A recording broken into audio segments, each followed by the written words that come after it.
Drew McIntyre. Who would have thought this was hiding there all that time?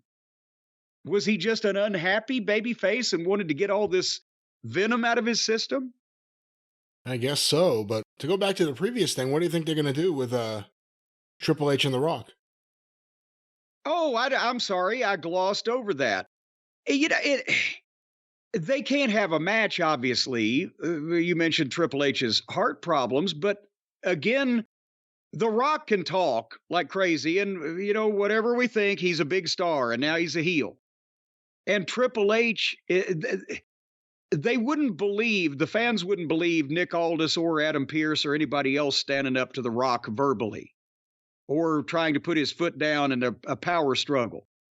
Triple H has got enough fucking pull and enough stroke and enough history, credibility with that audience that they will say, yeah, this is going to be a fucking struggle.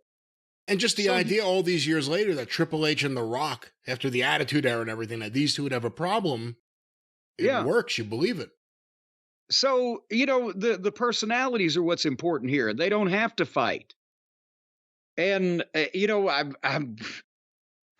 I can't wait to see it. Like you said, they can go so many different ways. Aldis can flip Alliance or to the board of directors and try to undermine Triple H or whatever the fuck. Does The Rock start signing wrestlers behind Triple H's back? That's how Jacob Fatu gets brought in. The Rock just signed him. There you go. I don't care who signed. I don't care if goddamn Howard Hughes' biographer, what was his name? That would have been a hell of a fucking line if I could have got that out. Clifford Irving. I don't care if Clifford Irving signs him. I guess you got to be 60 to really get that too. So yeah, we'll gloss over that. So anyway, Drew McIntyre was out there and he's got to wrestle AJ. And here came old AJ, day late and a dollar short. He can't hang in this atmosphere anymore. And when they come back from the break to start the match, here comes LA Knight. He makes his entrance because he's going to sit at the desk for color.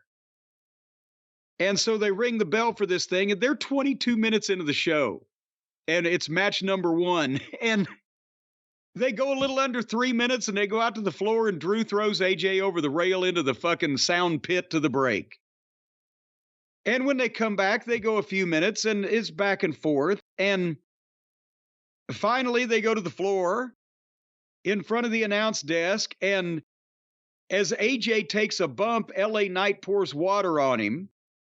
AJ slaps the bottle out of LA Knight's hand. Drew drives AJ into LA Knight and then rolls AJ into the ring. And LA Knight's trying to get in the ring. The referee's keeping him out. AJ small packages Drew, but there's nobody to count. And then as soon as AJ pops up and nails LA Knight off the apron, Drew hits his kick, 1, 2, 3. So pretty much the same variation on a theme, but they got out of it and everybody knew Drew's going to the Elimination Chamber. Yeah. And it was a WWE TV match. Nothing wrong. Not much of it. Any thoughts? Those are my thoughts. Well, there you go. Did you have the thoughts of ridiculous horse shit when you saw the segment with Purely Dreary and whatever they were doing? I saw them on a pier or wherever they were, but I didn't watch. Well, you should have peered in a little closer. It's bad. These guys are bad.